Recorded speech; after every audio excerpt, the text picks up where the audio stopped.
But over a month went by between date 1 and date 2.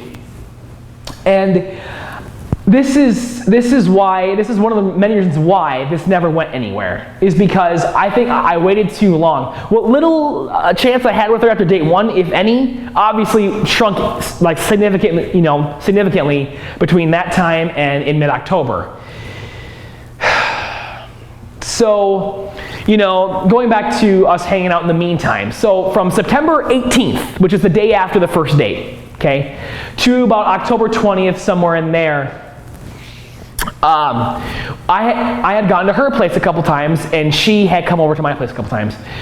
As we started to hang out more and more, we started to actually drink together. So yet again, my confidence started to come back up. I'm like, obviously she's comfortable enough to get somewhat drunk around me, which to me kind of, you would think that would say a lot about a girl being physically comfortable with you, because, people like, and at this point she knew I liked her.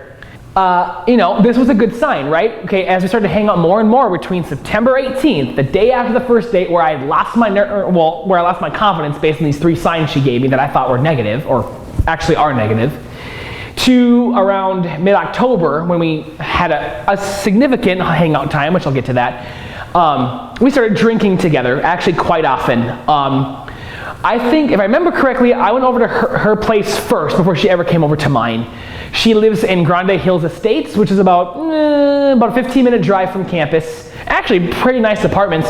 And I got there and I realized that she lives on her own. She has 2 dogs, which she named after some polytheistic gods, Korah and Radha. She went to TCU for her undergrad, and her minor was in religion. So that's another thing we had in common. We're at an academic level, at least, we were both very interested in the study of world religions. And now, as I said, that was a minor of hers in college.